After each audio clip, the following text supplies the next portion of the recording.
Welcome back. Now my next guest is one of the most famous conservative TV personalities in America for good reason. The fiery and formidable Meghan McCain, daughter of the late and much-loved Republican presidential candidate John McCain, has become a big political figure in her own right. After being hired by Fox News, Meghan became a real household name, actually, during her 4-year stint on major US TV show The View, where her clashes with fellow panellists, including Whoopi Goldberg, regularly went viral. So here's a look at her incredible career so far. You got a maverick dad who's kind of an amazing cat who was a hero on the battlefield and in D.C. Please welcome our new co-host, Meghan McCain. Because it needed a good conservative voice to counter yours. Her dad is one of my best friends. They're like two brothers who were somehow raised by different fathers or something. Well, with all due respect, I don't care if he's apologizing. He just embarrassed himself. I don't care that you don't care. Just hear what I'm saying. I don't care that you don't care. We're going to go. We're going to go. You missed me so much. You missed fighting with me. Don't act like you missed fighting with me. I did not miss you. Okay. I had a sisterhood at Fox that I lost at The View, and I know what women supporting women looks like because I had it when I worked at Fox News, and now I know what the entire opposite experience is. Meghan is now a top columnist at dailymail.com and Mail Online, where I also work, and has become a high-profile critic of Joe Biden, despite being personally close with the US president, as you saw there. She wrote recently, "There is nothing going on in the country that shows that America is now a better place to live in than before Biden was elected. If the president's own staff doesn't trust him to walk into a room and say hello, then why should the American people trust him to carry out the responsibilities of his office?" And I'm delighted to say that Meghan, the author of Bad Republican, joins me now live from Arizona. Meghan, so great to speak to you. You know I'm such a fan of your work and have been for such a long time. And it's fascinating seeing the trajectory there, Meghan, of you and Joe Biden, that the current president, because you were tight. You know, you were never politically aligned with him, but you were tight personally. But you've lost faith. Well, first of all, I'm such a fan of yours, and I'm so happy to be here talking to your UK audience. And I've been watching the show so far, and it's fabulous. Like, I really wanted to talk about COVID, but I'm happy to talk about President Biden. Yes. Look, politics and personal relationships can be very complicated. And I developed a personal relationship with President Biden because his son, Beau, died of the same brain cancer that my dad died of, which is called glioblastoma multiforme. And it's a very aggressive form of brain cancer. It's very rare. It's very strange that his son and my dad had the same cancer. I have great respect for him and his family personally. I think they're very good people. I think they're moral people. Politically, things started to fracture, I would say, between me personally, and I would also like to just say my mother is still very close with the president and his family and is an ambassador in the administration and formally endorsed him. I did not. My mother and I are very close and we have political differences, but I didn't feel after he had picked Vice President Harris, I didn't feel any confidence starting then in his judgment politically. And the column that I wrote that you just referenced, last week he had an event at the White House and photographers caught a note card that had very strange directions on it that said, yes, I think everyone saw it. And it said, sit down, talk, stand up, leave. It's very strange. And I think for very seasoned politicians, he's been in politics for over 40 years. It was very alarming and alarming to me as well, because you're the president of the United States. It shouldn't be complicated to sit in a room and talk to people in front of you. And there's an anxiety in the country, especially among conservatives, but I would say just in general, about President Biden's age, about his abilities as president. There's also a very strange moment at Easter when he was at the White House and the Easter Bunny pulled him aside, a staffer in the Easter Bunny costume. Anytime he leaves and goes out in public, a staffer or a family member pulls him away from the press. These are not, signals of confidence for the American people. And the sort of criticism is getting louder and louder. Just today, a reporter from the New York Times named Jonathan Martin, and the New York Times is obviously a very liberal publication, came out questioning whether or not President Biden is going to have the physical capacity to run for office in 2024.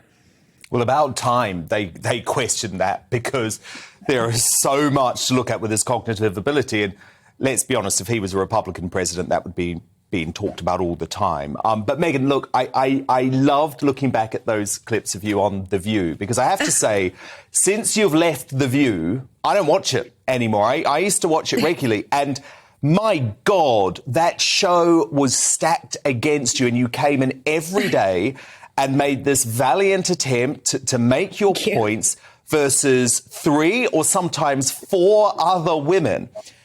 In the end, Meghan, was that just too tough to do? Did it just take too much of a toll?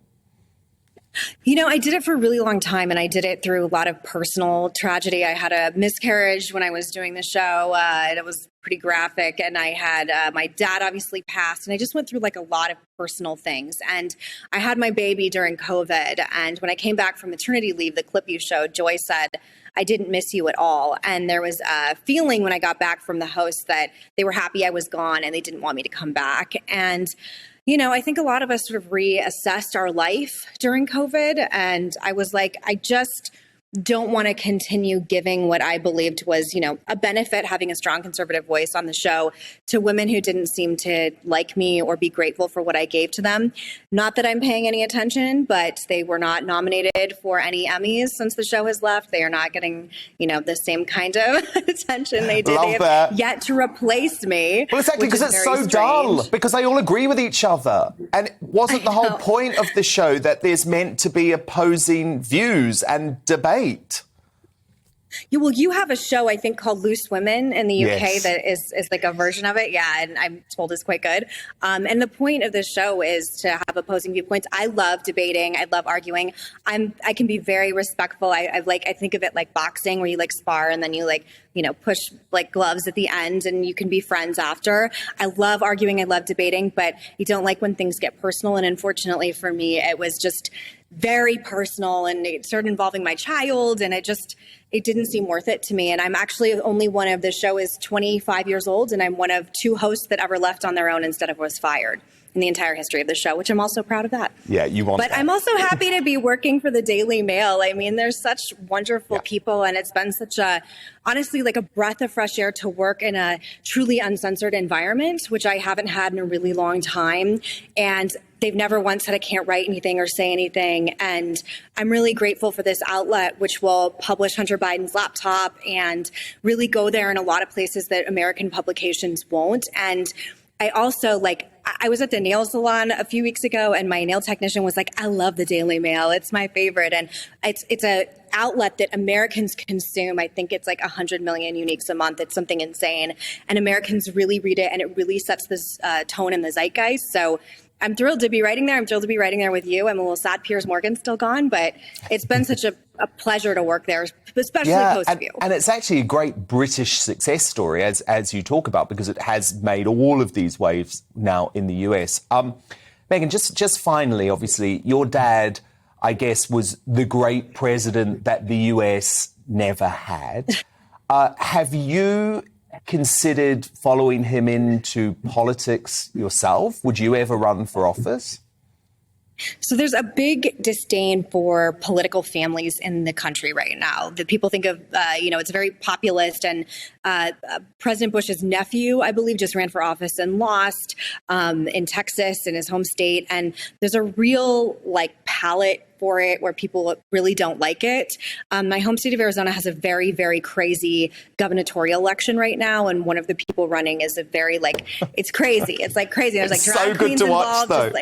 It's so good. I know. And please Google it if you haven't seen. And the drag queens are involved, and it's just messy and dramatic. But maybe in a few years, this is the first time in my entire life I've ever considered it. But this fever of MAGA has to break one way or the other. President Trump has to get reelected, God forbid again, or he has to just leave the national stage, because as we have seen in the last election and in the primaries right now, he can't make candidates, but he can break them. And right now, there's still just a lot of people who are winning that are following in his footsteps. And I would really love more ideological diversity in the party. Meghan McCain, I love you. Please come back soon. That is Meghan. I'll come back anytime. Thank you. And I had to cancel the last time I was coming on. I felt terrible. And I'm so happy to be talking to you. And I'm seriously such a fan of your work. I know I'm like gushing, but I have found such interesting voices in the UK. Like America is, I'm so American. I ride so hard. It's almost the 4th of July. But UK writers and TV hosts really have an edge in uncensored capacity that we really could follow in a way right now, which I just find you're like one of the leading voices, and it's so fantastic to watch and read. Well, it is so brilliant to have you here. And I'm going to show you a book because it's very good. Thank you. Bad Thank you. Republican, and you can get it on audiobook. And, of course, Meghan's columns at dailymail.com. Thank you so much, Meghan. We'll speak soon.